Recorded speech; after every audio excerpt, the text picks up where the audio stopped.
Morning, Florida. How is everyone doing? This is Ruth Buchanan, your host for today's edition of Florida Makes webinar series. It is my honor and pleasure to be bringing to you this very timely, super relevant topic for today for Florida's manufacturers, which is tariffs. Some of you were here for the February 28th webinar on tariff basics, and a lot of it has changed since then. So we're bringing to you updates for today. And those of you that missed the February 28th, we may be able to share you that video recording as well.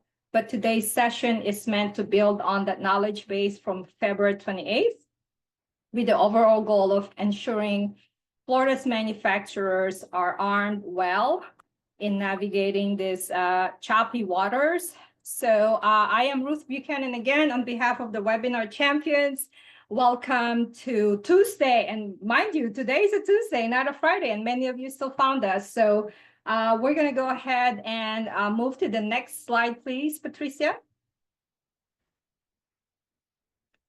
And just a quick reminder, Florida Makes its mission is to improve the productivity and technological performance of Florida's manufacturing sector. That's the mission. The vision is to be the recognized leader for strengthening and advancing Florida's manufacturing economy. And mind you, we are making good strides. Florida as a state, as a manufacturing state, is now being recognized. And we're making some good strides. The metrics are there, but now is not the time to show that to you. Next slide. This is also a reminder of what we call our capability bullets. Many of you have seen this, but some of you have not. So we help our manufacturers in so many facets of the helping improve their productivity and technological performance. Those are just the 6 big buckets of topics and subjects. So there's technology acceleration and innovation, cybersecurity. We're so excited to bring you another program on that very soon. Intellectual property. Those of you who missed the November 15 webinar, that recording is in our YouTube. Supply chain, always important. Performance assessment is our bread and butter. We have a whole slew of business advisors that help our manufacturers with that one. Workforce training is coming up this Friday. I have a slide on that later. And business growth and financial services, of course, we want you to have a nice top line revenue and a bottom line, right? So next slide is key takeaways for today are those 3. So here are the latest pronouncements on tariffs, because it's always changing. Deb updated her slide up to this morning, so get ready. Second one is super important. I know that many of you are here for that. Tariff mitigation and all the tools. I'm going to let Deb talk about that. And then insights on how to also do some recovery tactics for the tariffs. So without further ado, I think the next slide is Deb, right, Patricia? Without further ado, I will go ahead and give you Deborah Stern. She's a well-known customs and trade attorney. We're so pleased to have her with us through this experience. She is well prepared. She has a bunch of slides. So Deb, please go ahead and share your message. And thank you for being with us and helping our manufacturers navigate these waters. Go ahead, Deb. And Deb will share her slides from her screen. Great. Thanks so much, Ruth, for the kind introduction. Welcome and welcome back to those who participated last, well, I guess at the end of February. As Ruth indicated, there have been so many developments. So we'll go over some of the background of what's going on with the tariffs, what's currently in place, what we expect to come, and then talk about the mitigation strategies. And I think Ruth had mentioned this as well, but any questions, put them in the chat. I will probably get to your questions somewhere in my slide deck. And of course, if I don't, we'll do our best to make sure we address those questions at the end. And then my contact information will be available through FloridaMakes. So let me go ahead and share screen.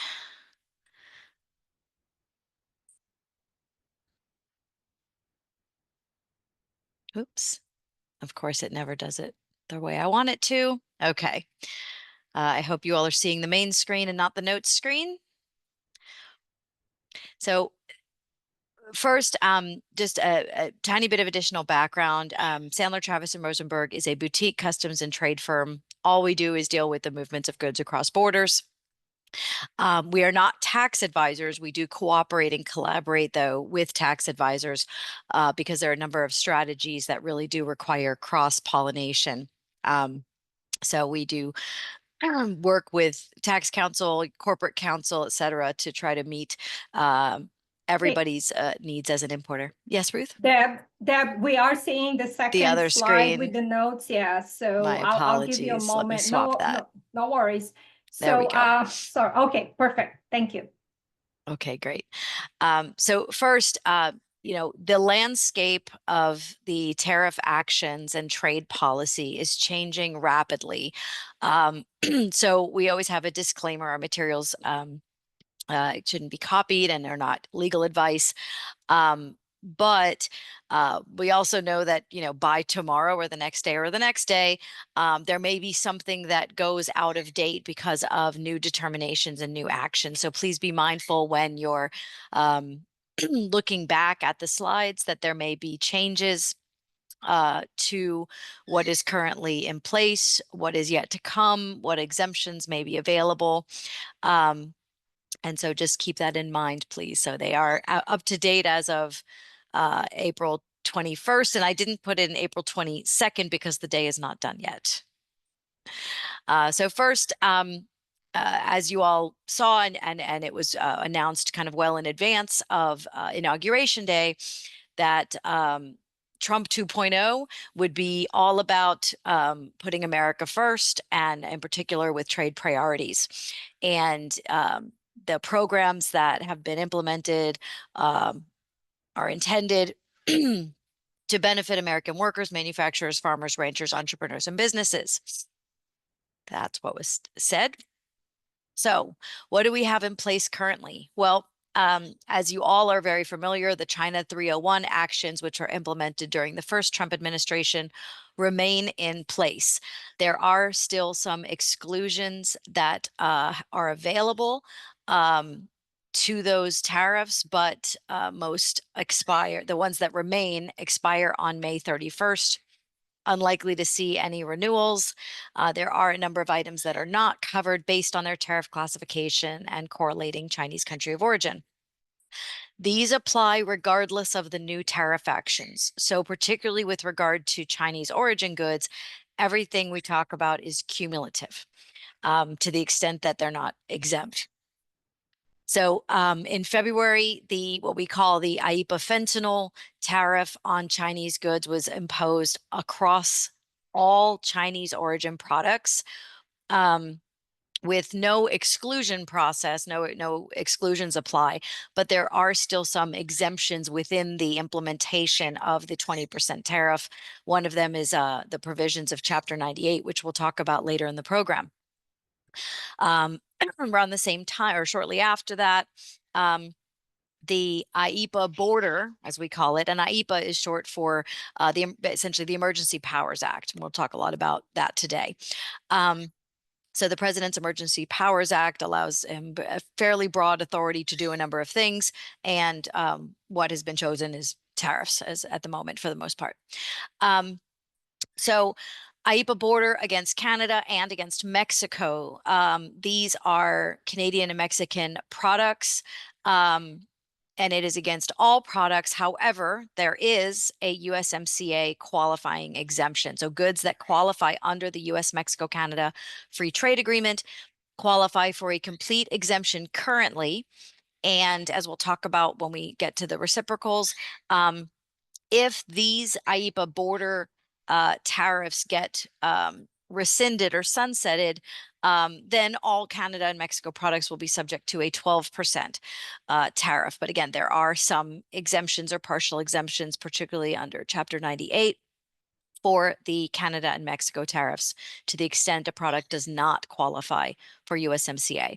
We do expect the USMCA exemption will continue even if the tariffs go to 12%. and it was stated in the reciprocal notice. There are actions against steel and aluminum. And we'll see, there's steel, there's aluminum. Most products that are classified in the tariff as steel or aluminum products, meaning chapters 72, 73, and 76, respectively, of the tariff, are subject to 25% on the total value. There's also a list of, excuse me, so-called derivative products, which are products that may be classified in specific designated other tariff provisions, not steel and aluminum tariff provisions, that may contain steel or aluminum. And it is our understanding that the application of this, the 25% applies only to the steel or aluminum content. And it is our understanding, although there is some gray area, that products that are classified in the designated 232 derivative provisions are, whether or not they contain steel or aluminum, are exempt from other tariffs, notably the reciprocal tariffs. We don't believe that's the case. There should be aluminum or steel content in order to apply the steel and aluminum tariffs. And up until the reciprocals were announced, everybody was kind of trying to get out of the steel or aluminum tariffs. And then once the reciprocals were announced, everyone's trying to get into the steel or aluminum tariffs because, again, for the derivatives, the 25% only applies to the steel or aluminum content, which in many cases may be very small. So it's been a lot of whiplash, not only for all of the new actions that are coming out, but literally having to stop and change gears and say, okay, all right, how do we avoid the steel and aluminum tariffs? Okay, wait, no, how do we get into the steel and aluminum tariffs? And the same applies for USMCA exemptions. There is also a Section 232 action for 25% tariffs on certain automobiles. And in particular, we're talking about sedans, SUVs, and crossovers, as well as light trucks. Heavy duty trucks, buses, agricultural tractors and things like that are not part of this action. This action applies right now to automobiles and certain designated parts of automobiles based on their tariff classification will go into effect on May 3rd. And in the interim, those parts are exempt from the reciprocal tariffs, which we'll now talk about. So as you all probably saw on April 2nd from the Rose Garden, the president announced the reciprocal tariffs and identified various countries. About 60 countries had specific rates over 10%. Other countries and all other countries were subject to 10%. Those reciprocal tariffs went into effect on April 9th. The 10% went into effect on April 5th. The higher rates went into effect on April 9th. But then on April 10th, the president imposed a 90-day delay on the country-specific rates. So everybody other than China is at 10%, meaning products originating from any other country other than China are currently subject to a 10% reciprocal tariff if they are not subject to one of the other IEEPA actions or 232 actions, again, with the exception of China. The China IEEPA applies just about regardless, again, as a cumulative tariff. So if you have a product of India, it is currently subject to 10% unless it's subject to the 232 steel or aluminum tariffs or the 232 automotive tariffs, or are otherwise exempt. There is a list, call it Annex 2, because that's the list in the Federal Register notice of products that are exempt by their tariff classification. Those we believe are or will be subject to new 232 actions, which have already been announced, and we'll talk about that in a moment. On April 10th, in addition to suspending the country-specific rates, the administration imposed increased China rates to 125%. So if you're importing products from China as of April 10th, they're subject to 125% reciprocal tariff, 20% IEEPA fentanyl tariff, plus 301 tariffs as applicable. So that means up to about 170% tariff on goods of Chinese origin, depending upon their 301 rate. This week, sorry, on April 17th, there has been a new actions, fees that are being implemented on essentially Chinese ships and Chinese ships and shipbuilding. These are port fees, which are likely to increase shipping costs, and they vary. I'm not going to get into the details of them, but we can certainly talk about them another time. But that came out on April 17th when the USTR, the U.S. Trade Representative, completed its Section 301. Again, that's the same basis that was used for the 301 tariffs in 2018, 2019. It was a 301 action, which required an investigation. USTR completed that and determined they're implementing fees for basically Chinese ships calling on U.S. ports. And it's for every time they actually hit a U.S. port. So if you have a single vessel hitting multiple ports, they're going to be hit multiple times with these fees. And there's a number of other provisions within that 301 action, as well as a notice and comment for some additional tariffs to talk about in a moment. Also announced, but not implemented until May 2nd, is the removal of the de minimis exemption. This is the importation of goods valued under $800 to one person on one day, one person per day. A lot of e-commerce uses this exemption. People might use it for samples and other things. There is no longer a de minimis for Chinese origin goods as of May 2nd. Now, additional tariffs that may be coming. There may be additional tariffs on containers, chassis parts, and ship-to-shore gantry cranes. Sorry. That are, again, of Chinese origin. The USTR is requesting comments on this proposed action until May 19th. Again, the likelihood that tariffs will move forward on these things is probably pretty high, regardless of what comments are received, but there is at least a process for comments to be considered. And again, these additional tariffs are again likely to have downstream effects on all shipping related costs. There is also the pending emergency action against countries that import Venezuelan oil and oil products. And that was announced prior to the reciprocal tariffs, but we haven't seen any actions on it yet. We have seen an announcement also for a Section 301 investigation on Chinese origin semiconductors.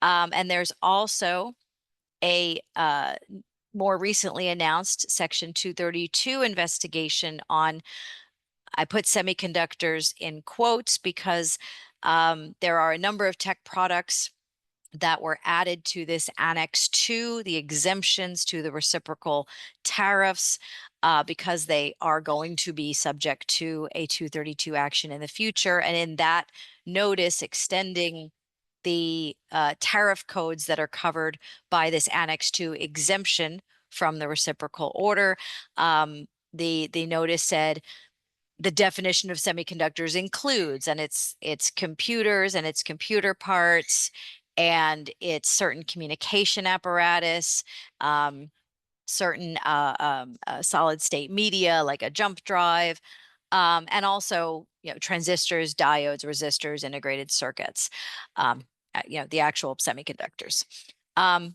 There's also an investigation on pharmaceuticals and pharmaceutical ingredients, and another investigation on critical and rare earth minerals. Again, those are likely to lead to tariffs sometime in the near future, but there is an investigative process. There is a time frame that needs to be followed for that investigative process before tariffs can be implemented. So we would be looking at probably not sooner than July, which also happens to be when the 90-day suspension on reciprocals ends, which is July 9th. What July will look like remains to be seen. When we read the tea leaves, you know, we do our best to kind of gauge and guess, take educated guesses on what's going to come. Right now, we know that the 25% number has been very popular for 232 actions. However, we have some information that suggests that some of these newer investigations may result in higher than 25% tariffs. But again, we won't know until we know. So what we also saw is in the reciprocal tariffs, the list of excluded tariff provisions that are in Annex 2 all seem to correlate to particular sectors and to those sectors that the president had previously announced would likely be subject to sector-specific tariffs. Ultimately, what we believe is that at some point in the near future, just about everything that's not exempt will be subject to either a reciprocal tariff or a 232 tariff. And again, the 232 actions are exempt from the reciprocal, so you won't have an additive. It won't be both. What we expect also is that the 232 actions, because they do require a notice and comment process, would be harder for Congress to eliminate, whereas it is possible for Congress to override the presidential actions under the IEPA. Although the recent passage of the budget in March did make that very difficult for Congress because of a limitation in that bill that basically says the entire rest of this congressional session is one legislative day, and there needs to be more than one legislative day in order for Congress to take certain actions. So that all kind of remains to be seen. We're also looking at some more maritime related investigations where we could see more penalties relating to maritime, port calls, et cetera. So there's a lot coming down the pike. There's a lot already that exists, and there are a number of complexities and interrelationships between them. I don't expect everyone to get all of those interrelationships at the first read or hear of it. But of course, feel free to reach out with questions. Currently, I wanted to mention that there are some legal challenges to the emergency actions. Right now, we're aware of 4 lawsuits. The most recent one was filed just, I believe, yesterday or the day before by the state of California. The others were filed by private parties. And all of them essentially challenge the constitutionality of the emergency action tariffs and the legitimacy of the actual emergency. The most recent one, and I believe at least one other, calls for a temporary restraining order, basically calls for the courts to suspend the tariffs until further review can be done. How those cases will pan out remains to be seen. But there is some definite legitimacy to these challenges because there are a lot of understanding that when the IEPA was adopted in the 1970s, that it was not intended to allow the president to do anything that wasn't specifically designated in that legislation. And so there is no mention of tariffs in the legislation. There's sanctions, there's blockades, there's embargoes. There's a number of other things that can be done, but tariffs was not specifically designated. So the question is whether tariffs are still included in the scope of that action. And again, that we leave that to the courts to decide. And as I already mentioned, there could be legislative action to negate the emergencies. There was something already proposed. Not sure if that will be able to go through or not, and if it goes through, when it will go through. So again, the future is uncertain. So moving into precursor to the mitigation strategies, I think it's important for every company, whether you are the importer or whether you are buying from an importer, these tariffs, right, affect the cost of doing business. And so if you are an importer, and even if you're not, it's important to understand that it is the U.S. importer of record, which can include a non-resident, a foreign party as a U.S. importer of record, is statutorily responsible for exercising reasonable care, which is akin to due diligence, to enter, classify, and determine the value of imported merchandise, and provide any other information necessary for customs to properly assess duties, collect trade statistics, and determining whether other applicable legal requirements have been met. This is the standard that applies to everyone. And what it means too is that the importer bears the consequence of non-compliance. And within the concept of reasonable care, importers can rely on customs experts such as customs counsel, customs brokers, outside consultants, but they cannot delegate that authority, which basically means, importers have an onus to have actual knowledge of what the requirements are and how they apply to their imports.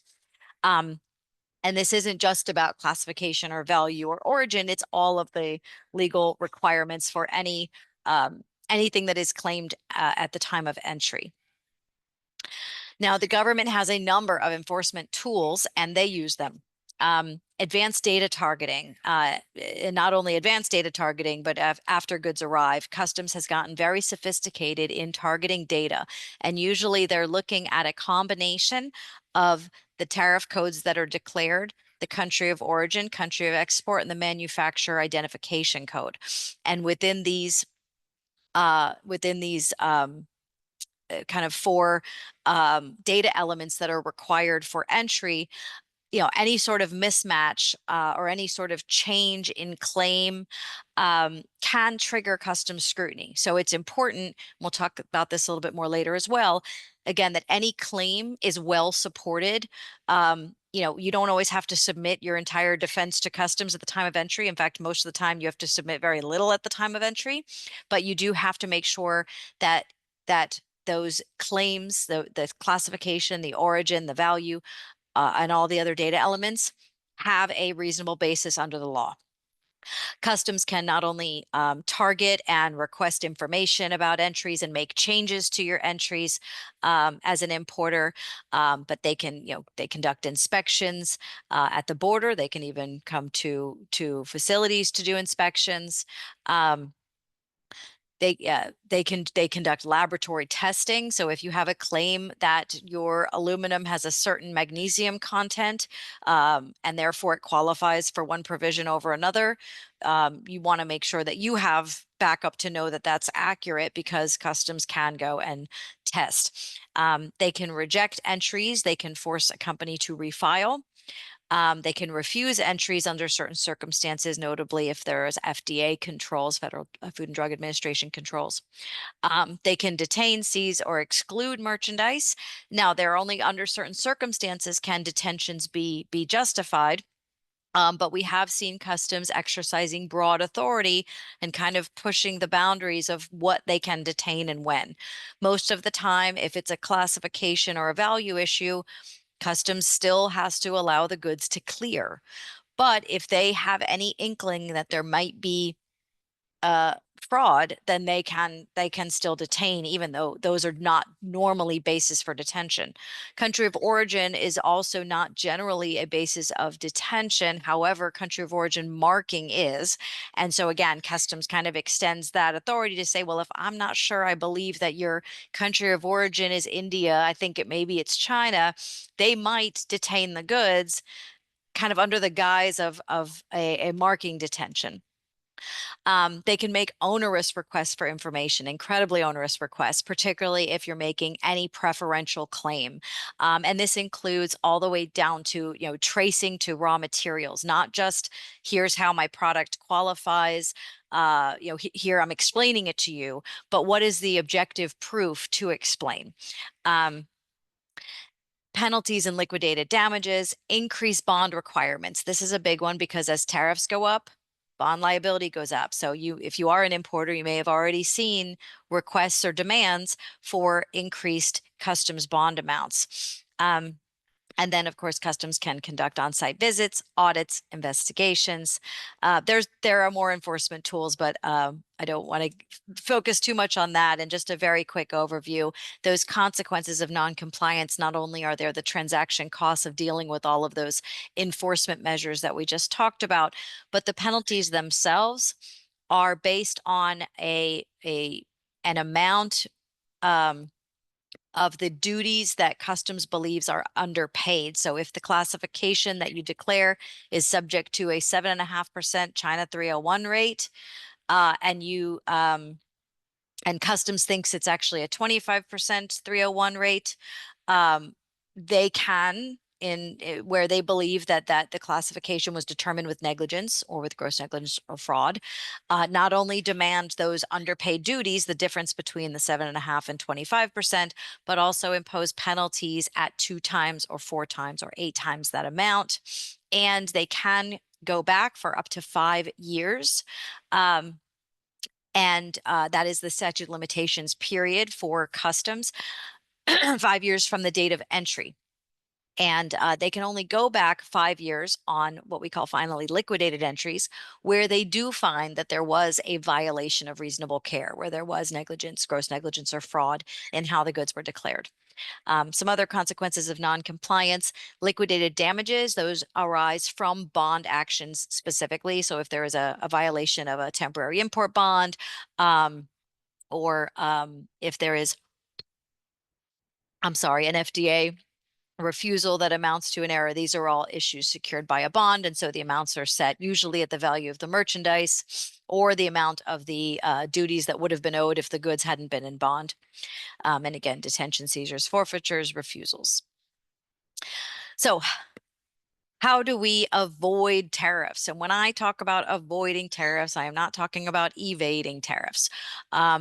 Lawful avoidance is not the same as unlawful evasion.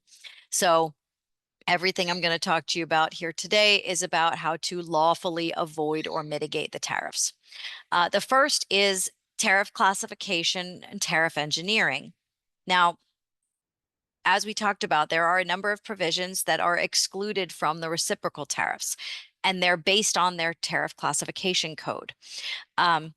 So it is perfectly legitimate to review your classifications and see if there is a better place for them than where you've been classifying them. Doesn't necessarily mean the entered classification was incorrect or determined without reasonable care, but there may be a better place for them. Classification is as much an art as it is a science, and I am a classification expert. This is how I started my career at U.S. Customs headquarters, was doing classification. So 25 years later, I can definitely still tell you it is more of an art than a science, or as much an art as it is a science. So there is sometimes, and not in every case, but there is sometimes some flexibility that we can take advantage of to classify in a more preferential tariff provision. Tariff engineering is a kind of subset of this, which is actually modifying the importation to qualify for a code that carries a lower duty rate. So recall I had mentioned the 232 steel and aluminum derivatives, and that the 232 should not apply to products that don't actually have steel or aluminum in them. Well, what if they could, right? You may import a component that right now doesn't have any steel or aluminum, but is classified in one of those 232 codes and therefore exempts you from the reciprocal tariffs. Well, if you can legitimately add steel or aluminum, legitimately, then now you're subject to the 232s instead of the reciprocals, and that can be, again, preferential. As long as those modifications are not done with the standard is fraud or artifice, then tariff engineering is permissible under the law and has been so for over 100 years. There's court cases going back to the early 1900s regarding, tariff engineering and permissible tariff engineering. Origin engineering is where we look to source essential inputs or key manufacturing outside, to another country that has lower duty rates. So largely we look at, okay, how do we get out of China? We all know that getting out of China is very, very difficult because the Chinese economy has focused largely on its manufacturing base and its exports. And so not only is there a significant amount of expertise in China in manufacturing, but there is also the supply chains that are, very secure and straightforward. I say secure as in more firm. Secure is a different question altogether. But they have a lot of expertise that other countries may not have as much of. And so I know that shifting your sourcing is not just something that you can do overnight, and it's not even something that can be done in 12 or 18 months sometimes. But when we look at origin engineering, we are looking at, okay, if you can produce, let's say in Vietnam or Malaysia or the United States, um, you know, you can't, under the US customs application of the substantial transformation test, the rule of origin that we apply for these tariffs, the US has a very stringent application of it. So for example, you're not able to take fully formed Chinese components and assemble them in another country. They'll still be considered by customs to be Chinese. And some products, some components, particularly things like motors, customs gets very much into the weeds about how the rotor is produced, how the stator is produced. They don't really factor in the final assembly unless the rotor and the stator have different origins based on an independent analysis. So when you look at, some of these products, you really have to do a deep dive into, a costed bill of materials with origin of components and a, critical review of the production steps to determine whether or not, and how much has to be moved out of China in order to qualify as a different country of origin. And in many cases, we're also looking at kind of the reverse. It's okay, well, can we just source the essential inputs that we believe will drive the origin determination based on customs rulings and court decisions, but still do final assembly in China? And that is often the case. In fact, I just got 2 rulings for a client who is manufacturing cables in China, but because of the tariffs, they are sourcing the core, the conductive wire from third parties, from third countries. And customs did agree that based on the circumstances of production for these particular cables, that the conductive core drives the origin, and basically no amount of work will change the origin of that conductive core. So if your conductive core is of Thai origin, but you assemble the cable in China, that's going to be okay in most cases. There are some exceptions depending upon the amount of production involved. So, and there's some other kind of bright line rules that customs applies. Cables are kind of one of them. For the most part, there's a bright line rule there. Batteries is another one. Battery cells will drive the origin of not only a battery, but a battery management system, no matter how much work is done outside of China. So these are things to be mindful of when you look at origin engineering. It is a totality of circumstances, fact-specific, case-by-case determination of whether or not you have shifted enough production to confer a different country of origin for those components to benefit from a lower tariff. Free trade agreements and preference programs will help you to reduce or eliminate the base tariff, and in certain instances, some of these other tariffs as well. But trade agreements and preference programs in particular, and when I talk about preference programs, I'm talking about the one-way agreements like the Caribbean Basin Initiative, the African Growth and Opportunity Act, the Haiti Hope Act. These are called preference programs where we give certain developing areas a one-way benefit, whereas free trade agreements are a bilateral, multilateral benefit. But again, those are still, all of these tariffs apply to products made in those countries where we have agreements. But if the goods qualify for the agreement, they at least can reduce and avoid their base rate.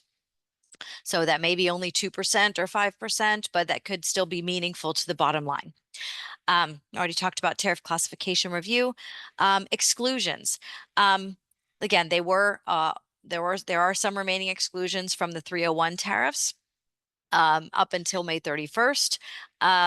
There is no exclusion process right now for any of the new actions. As I said, there are built-in exemptions, but not exclusions. And call them however you want, but the way I refer to them is the exemptions are the ones that are built into the new actions, and the exclusion is that separate process to make a request and say, I need special treatment for this product.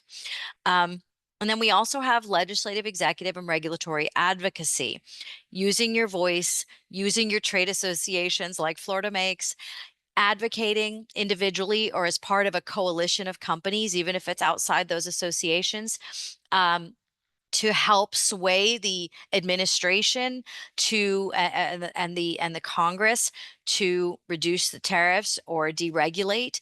In fact, we have a government affairs team that does this regularly. They schedule lobby days with congressional representatives, submit comments. There's a number of different ways to use your voice, and understanding that using your voice by yourself may not always be great. Often there's safety in numbers. What I do want to make note of, by the way, going back to origin engineering as well as tariff classification and engineering, it's really important as an importer exercising reasonable care, and as a manufacturer who is buying imported product, even if you're not the importer, these are conversations that you probably want to have with your suppliers to make sure that they are not only getting the best rate that they possibly can, but that there aren't going to be, or that they're mitigating any surprise actions by customs down the road because maybe they don't have a well-supported claim. And with that, vendor reliance, and particularly what I mean here is foreign vendor reliance, should be avoided. If your vendor says, oh, don't worry, I'll make this motor for you in Vietnam, it'll be fine. It won't be a Chinese origin product or a Chinese origin motor that's based, motor-based product, which customs looks to the motor for those. We know that customs has very particular ways to look at how a motor is made in order to determine its origin.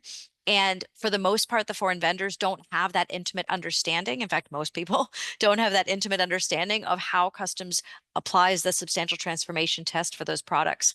So just because your vendor says, no problem, we have plenty of value add in Malaysia, we don't use a value add rule for this test. Or, don't worry, we know how it's classified because our country classifies it this way. Well, the US doesn't always agree with other countries on where a product is classified, even though we're all based on the same tariff system out of Brussels. So always, you can trust but verify, but definitely do the verification part. And there are certain times where, trade secrets are at play. Trade secrets will not absolve duty liability. Customs will work with vendors directly if vendors have confidential information so that it's not shared with the importer.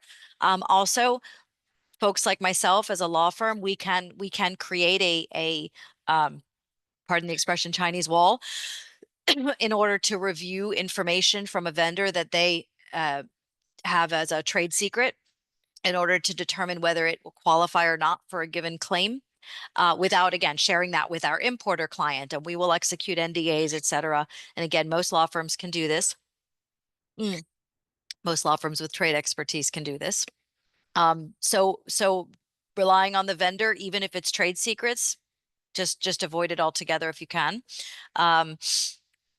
Foreign authority certificates of origin are not worth their weight in anything, because foreign authorities do not apply the substantial transformation test the way we do. Similarly, U.S. Customs doesn't honor foreign classification rulings. So again, we want to make sure that whatever information we're receiving from abroad, we're validating against U.S. application. Also, just want to make note, because we get a lot of questions like this, transshipping a product to another country and repackaging it and relabeling it does not change its origin. It is actually unlawful transshipment. So that should be avoided at all costs as well. So where we can't avoid tariffs, how can we mitigate them? Well, obviously some of the avoidance structure is also a mitigation, because we maybe we can eliminate one tariff, but not all the tariffs. But what else is available for importers to benefit from? And again, that includes manufacturers and some downstream parties in the process. First sale valuation is a big one, and I'll spend a little bit more time on first sale. So I'm just going to tell you it's about restructuring your import transaction to use an earlier sale for export to the United States as your customs value. Again, I'll talk about that a little bit more, but it is a permissible program for now. There is actually some legislation that may be proposed to try to eliminate it. Back in 2008, Customs tried to eliminate it. We actually led the coalition to save it. We saved it, and we have a very robust first sale program. It's very important to us, partly because one of our founding partners was actually the attorney who secured first sale in the courts back in the 1980s, and so we've had a first sale program for decades. There's other value deductions that can be made. So you have, customs value statute requires that if you have basically it's your invoice price, your transaction value, that's the basis of appraisement for customs duty purposes. But you can lawfully reduce that with certain deductions like international freight. You may negotiate lower prices, and we'll talk a little bit more in detail later about the U.S. content exemption for the IEEPA reciprocal tariffs. So there's different ways and also the Chapter 98 is a way to assign a value. Some of the Chapter 98 provisions where the duty is only applied to the costs incurred abroad on products that are sent for outward processing. So there's different ways to do it. All of these measures are subject to various conditions and requirements and strong internal controls to maintain compliant usage of them. And I'll reiterate that a couple of times before we conclude today. Value reconciliation and transfer pricing. This is not as simple as it looks. You can't just decide, as you all know, to pick a different transfer price with your related party vendor if you have one.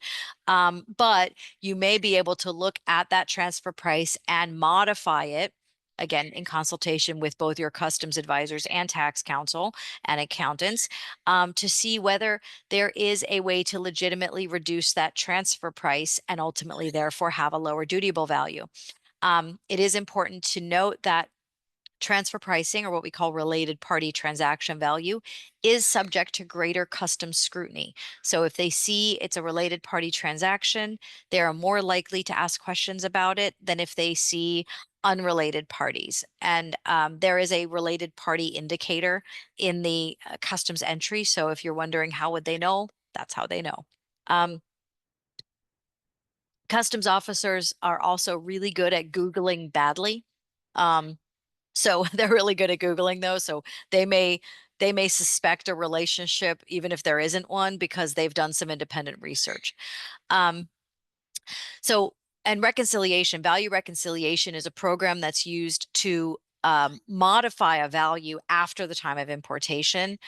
If the price at the time of importation is not fully known, and that could be for a number of reasons. Often it's because there may be transfer pricing and retroactive transfer pricing adjustments at the end of the year. While you may owe duty if that retroactive adjustment goes up, if that adjustment goes down, you can actually get refunds. There's a lot of issues. We'll talk a little bit more about some of the value strategies that may implicate reconciliation in the next couple of slides. Tariff classification review, as we talked about, it may not avoid tariff, but it may mitigate the tariffs based on some of the exemptions, in particular Chapter 98 exemptions, which I'll give you a few examples of.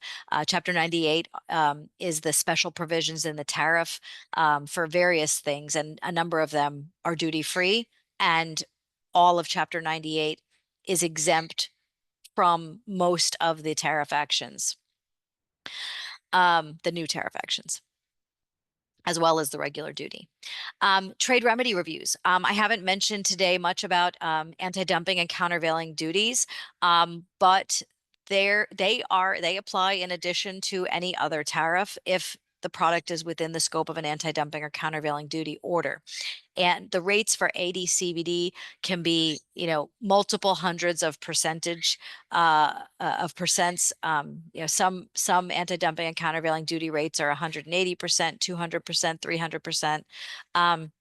And there are processes to seek reviews, get manufacturer specific rates, seek scope rulings to confirm, that your particular product is out of scope, because it may otherwise seem to be in scope based on what it is relative to the language of the anti-dumping or countervailing order. This is a whole subspecialty. I won't get into too much more detail, but we do have a trade remedies practice, and can advise on that for any companies that are dealing with anti-dumping and countervailing duty concerns. And there are always a number of new investigations coming down the pike. So it's important to stay on top of those, particularly as a manufacturer, because it's often on materials. In fact, there's a new investigation on anode, cathode, some sort of material that goes into a battery. I forgot something anode material. Forgive me. I've misspoken, but so there's a lot of AD/CVD on solar panels and solar production. There's also a different trade remedy under a different statute on certain solar panels. So again, all of these things are cumulative on the regular duty and on the emergency duties. So it's important to be mindful of them and see how you can lawfully avoid them or mitigate them. Duty deferral. These are big ones right now. You can defer the payment of duty. So if you can't lower the rate, at least just like in tax law, you want to do everything you can to defer the payment of tax. You may want to defer the payment of that duty as well. You may be subject to it, but you can defer it for cash flow purposes or other reasons by utilizing a foreign trade zone or a bonded warehouse, or other bonded movements. If your products are only intended to be in the U.S. temporarily, there are bonds for that.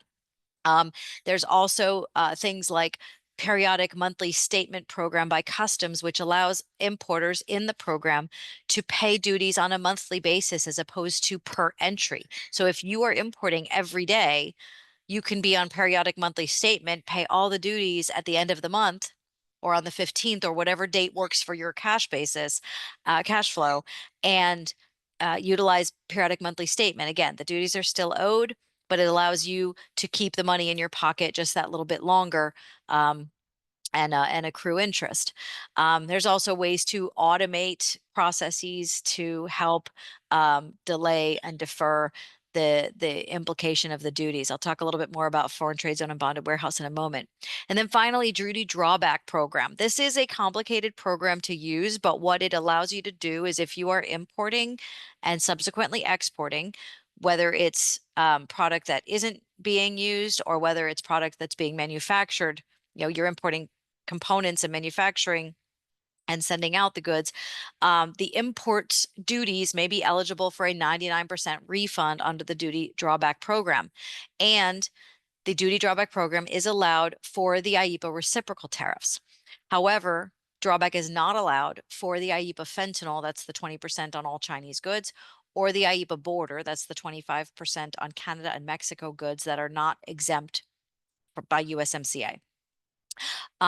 Drawback also cannot be used for duties paid on certain Chapter 98 claims, but drawback is a wonderful program. I know some amazing drawback brokers who can walk you soup to nuts through the process. It is not something that you can automatically take, and it does require, like every other program, good internal controls to be able to trace what was imported to what was exported. And finally, recovering those tariffs. I won't spend too much time on this because it's really an as needed basis, but just know that whether it's an error or a refund, an error where you owe duties or a refund, you can make post-entry corrections, file protests for refunds, use that value reconciliation program. And of course, there is also current litigation on the China tariffs, but any post-entry claim has to be well supported. And so my little hint there, my little plug is have your customs attorney help you with those claims. And I see Ruth has popped in. Am I running out of time before I realized it? I'm so sorry. Yeah, we have 5 minutes on what we said we will do that, but you have so much great content. I do want to have you go through the first sale because that's important. And then everybody, if Deb can stay a few more minutes later on to answer the questions, we'll probably do that, Deb. I know you have a meeting right after this, but that's what we're doing. Let's do first sale and then we'll do the questions, please. Is that okay? That sounds great, and I'm happy to stay on. I think I have a little bit of flexibility before my next meeting. So I mentioned first sale value. It is using an earlier lower price transaction for customs value, the value on which duty is based, and it is permissible where that earlier transaction constitutes a bona fide sale for export to the United States. Again, which is a defined term in the value statute, defined terms. And that transaction was clearly destined for the United States without contingency of diversion, which basically means that there needs to be a PO, an invoice, and an actual movement that all are specifically dedicated for the US. So if you have a DC in Hong Kong and you've sent your goods there for global distribution, you won't be able to use an earlier transaction to that DC or that Hong Kong entity, unless you're able to modify the structure of the transaction so that 100 widgets are only for the United States and will only go to the United States. That's what we mean by clearly destined for the US without contingency of diversion. Whether or not you have a bona fide sale for export to the US is another discussion. But essentially, the program allows you to take a factory to middleman or vendor price rather than that vendor to importer price. And here's an illustration using the top China rate of 170%. That's the 125 IEPA reciprocal, 20% IEPA fentanyl, plus 25% China 301 if applicable. You have 400,000 units. It's $20 from the factory to the middleman or the vendor. But then it's, of course, the vendor has its uptick to 25 to the importer. The difference in the duties, if you're able to declare the $20 each instead of the $25 each, is 3.4 million in savings under the current tariff regime for China. So it's really significant, but the program does come with a number of mechanics and requirements to ensure that it's declared properly, supported properly, because again, it's going to be subject to scrutiny. And customs will also, you can use related party transactions, but they're subject to the same bona fides that any other related party transaction is subject to.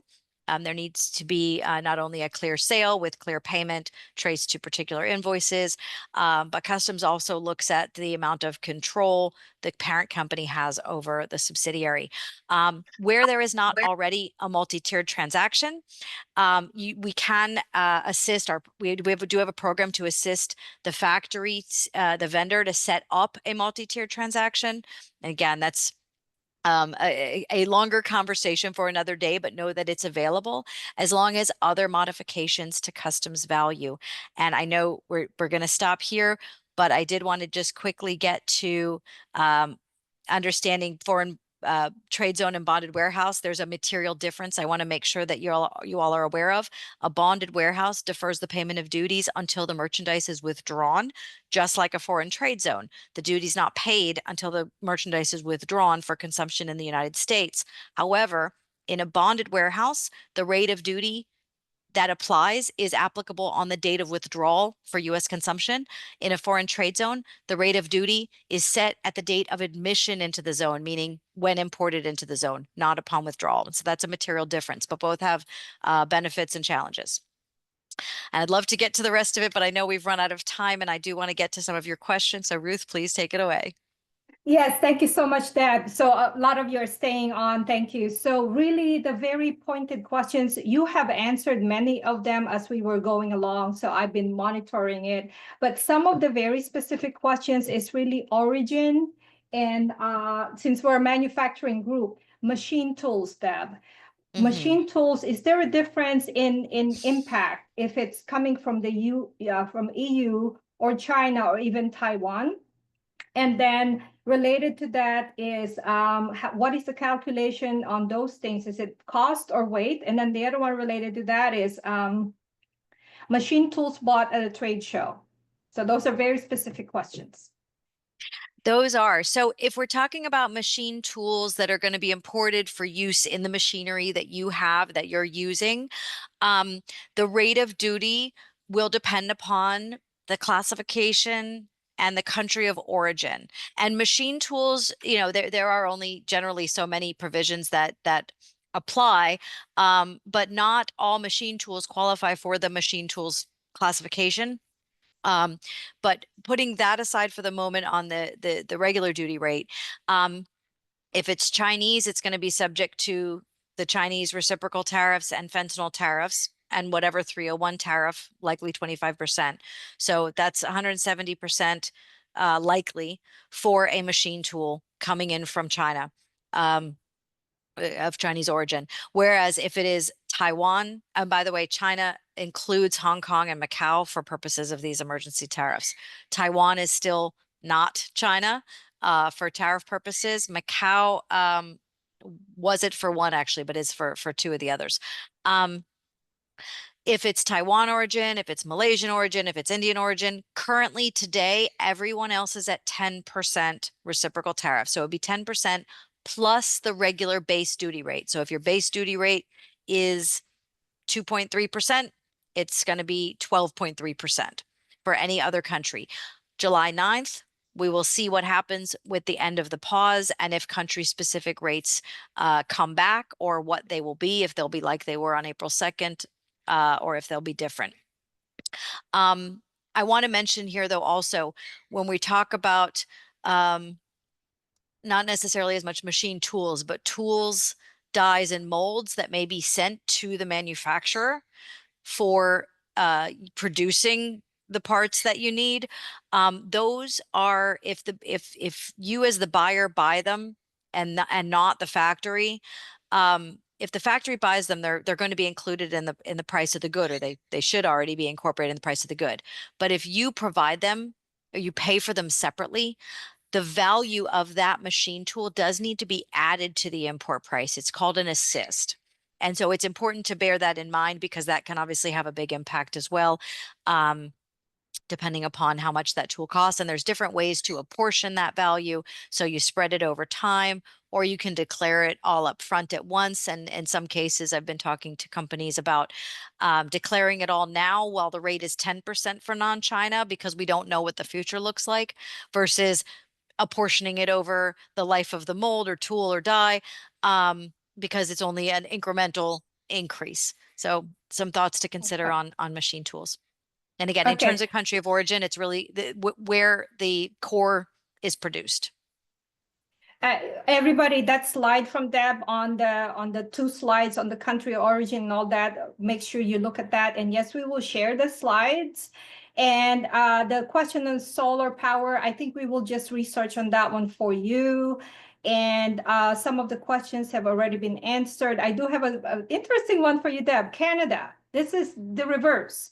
So they're sending machinery to Canada under the USMCA, and Canada, their buyers saying that they're not in the harmonized tariff code over there. And they may have to pay the reciprocal tariff on the steel content of the machinery. Does that sound about right? Something to that effect. Canada has imposed retaliatory tariffs on U.S. goods, and they are not necessarily USMCA exempt. So we have an amazing Canadian colleague who is who is the expert on the Canadian retaliatory tariffs. And so if you want to send me that question directly, we can look into that further to specifically determine what in fact that particular machine is subject to or not, and also whether there's any opportunity for an exemption, because Canada, when it imposed its U.S. retaliatory tariffs, did provide for an exemption, an exclusion process. However, those exclusions will be very limited to very significant need. Okay, great. And the question on what else can we do, we will forward your questions, concerns, and requests for advocacy. We do have a 501c6 partner in manufacturing, so we will definitely send that. We are 501(c)(3), so we cannot actively advocate, but we will share that with them. And then let's see. So, government contracting, Deb. I don't know. So they have a contract with the federal U.S. government. Yeah. Costs have changed. What remedy do they have? That depends on the contract. There are, and really it kind of goes to this kind of best practices slide. Not only communicate with your vendors, but communicate with your customers. And if your customer is the federal government, talk to them, because if your product is not exempt, and many, some government supply is exempt and some isn't, and we can look at that and help, kind of confirm. But as with any other customer, everybody's costs are going up, and mitigation strategies on your side, plus negotiations with your customers to say, hey, I realize that we have this contract and we have this rate, but can we work on something that's more favorable? There's no one solution, and there's no perfect solution. Okay, there's a technical question on the first sale. You said you needed 3 things under the first sale: valuation, purchase order, invoice, and what's the third one then? Oh, no, there's a lot more documents.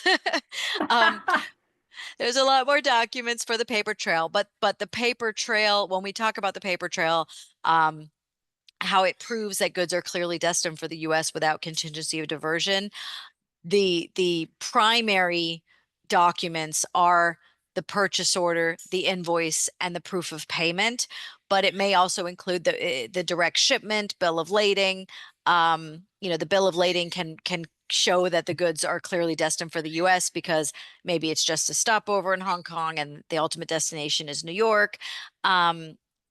We look at also sometimes the marks, if we can show that, hey, the boxes are actually marked for the US, the products are marked for the US, it's a US branded product, things that might help to also supplement that paper trail that shows this order of 100 widgets was only ever intended for the United States and can only ever go to the United States. So for example, if you have a consolidator or a distribution center in Hong Kong, if they commingle those products that are for global distribution with your 100 widgets, you have a contingency of diversion because somebody may grab those 100 widgets and send them instead to I don't know, Uzbekistan.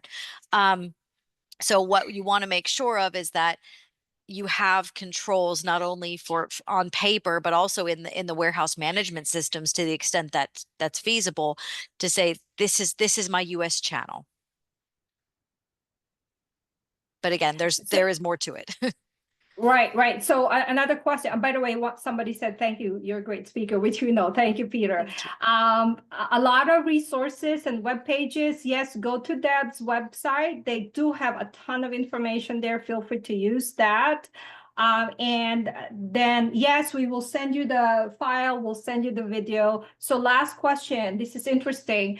They sell product to China. So now they're being told by the customer that they are deferring the order. So what is any thoughts on that one, Deb? Well, China has imposed retaliatory tariffs on US goods. The only thing I mean, and we know because this is going in both directions. We know that there are US orders that have been suspended. And in fact, I don't know if any of you listened to the New York Times, The Daily podcast, but they interviewed a US small business who happens to have a very good relationship with her overseas vendor, and because of all of this, she's having to completely revise her whole business strategy and really focus on global distribution rather than US distribution right now, because she can't afford to bring the shipment that's pending over to the US at 145+%. And her warehouse, her vendor saying, look, we will store the goods here for free for 2 months, and then, hopefully have a better plan in 2 months. I'm not suggesting that you guys do that. I'm just saying that this is happening everywhere. And having some flexibility is could be good for the long-term relationship. But if this isn't a long-term relationship, that's another story. You obviously have contract rights, depends on what your contract says. Trying to take a foreign party to court can be really challenging and very expensive, so that may not be the best option. But again, other strategies. Can you sell the shipment somewhere else?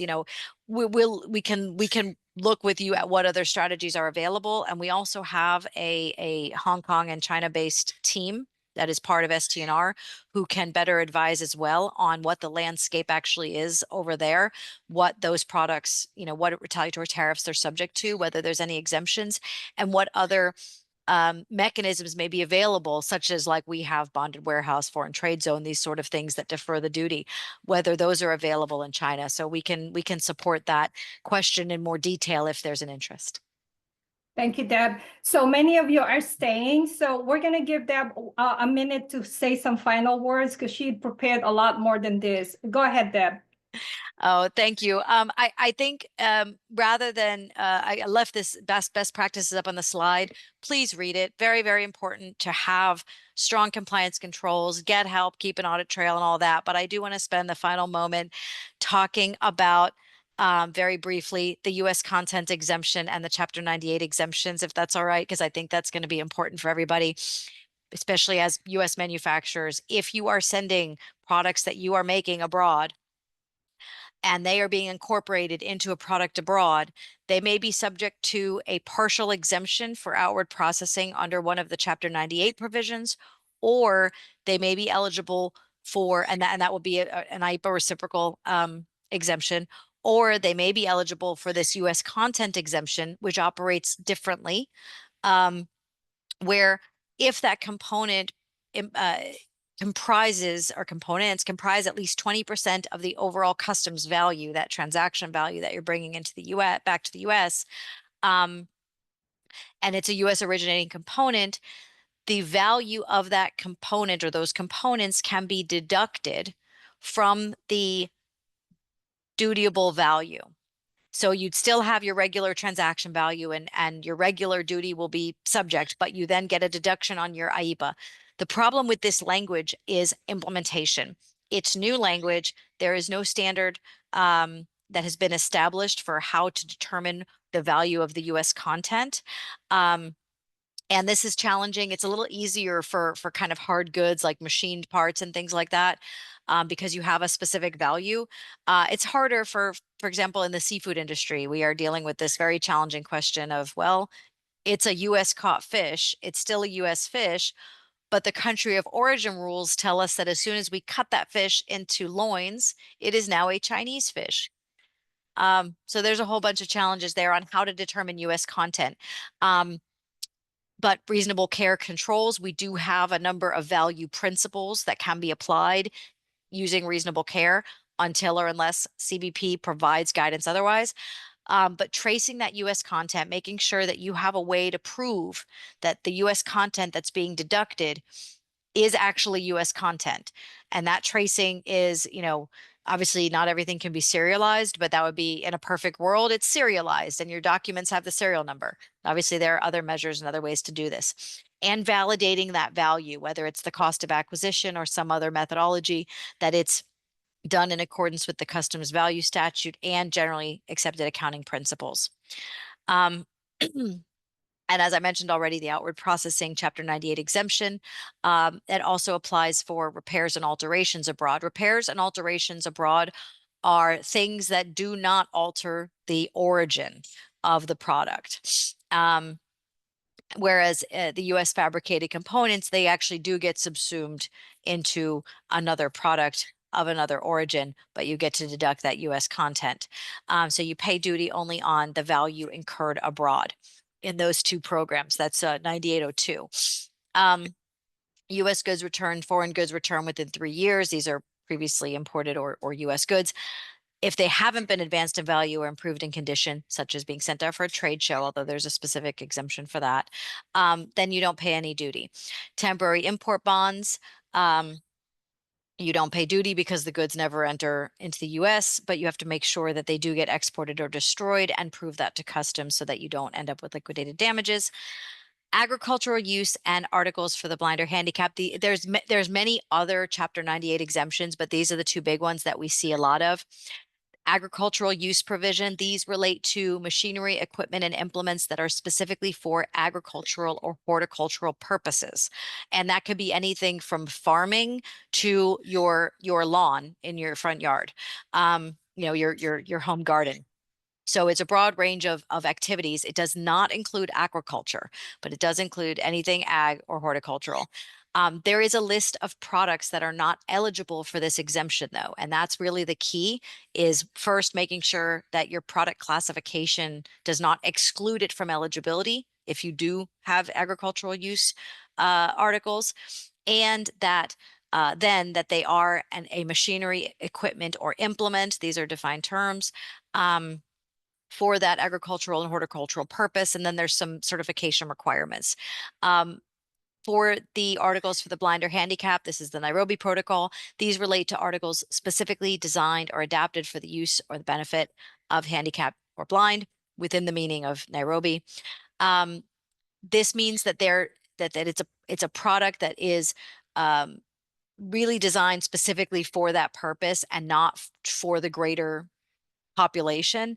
But things and handicap and blind doesn't just mean physical obvious handicap. It could be diabetes. It could be other long-term chronic illnesses. But these articles can't be used for acute or transient disabilities. They also exclude therapeutic and diagnostic articles, medicines, drugs, or some other, again, conditions for using those provisions. But we have gotten a lot of products qualified for agricultural use or this Nairobi Protocol, which benefit from zero duty from all of the tariffs, I think, except the aluminum and steel. But again, all of these are subject to qualifications and objective support. And so back to good compliance controls and making sure that you're staying up to date with all of the information that's available. Please feel free to subscribe to our trade report. It comes out daily. And of course, stay tuned to Florida Makes. Thank Sorry, you that so was more much, than a minute. Deb. Yeah, right. No, it's okay. Everybody, you will get the slides so you can reference them and work with your consultants, the people who are helping you, or feel free to contact Deb and SDR for assistance. Yes, thank you, Carissa. Thank you for all that stayed through. Patricia, can we show just a couple of our ending slides, please? I do want to, so I think we definitely hit the mark on all of these, Deb. Thank you so much for sharing your time with us. Tariff mitigation, all of these tools. I keep hearing, please, everybody that are looking at the engineering of the origin, be very careful with that. As Deb already explained, be very careful with that, because I've seen some of the comments in the chat. Next slide, please. I do want to, so our next webinar, folks, is on employer of choice. That's this Friday from 10 o'clock. Please learn about our wonderful program to reward our manufacturers who are doing the right thing in terms of retaining, attracting talent in the state of Florida. That's very important as we grow the manufacturing base here in the state of Florida. And then also, next slide, we're calling this kind of like tariff number 3. But reshoring, let's talk about reshoring, everybody. We're so fortunate that this gentleman, who is well-known, often quoted in the field of reshoring, has agreed to join us. He's moving from one state to the other, but he's making time on Friday, May 2nd. Save the date. Actually, the registration is now open. It's on our website. So go ahead and register for that one, please. And then lastly, we will get in touch with you. Make sure you engage with us. We are here to support you. There's some follow-ups. You'll get the video link. You'll get the PowerPoint from us. And please register for the next webinars. We're so over time, 20 minutes, but I think it was worth it. Many of you stayed with us. Thank you so much, Deb. We really appreciate you. Thank you for coming and sharing your time with us and to the webinar champions. This is Ruth Buchanan signing off for today. I'll see you, many of you, on Friday. Have a great day. Bye-bye.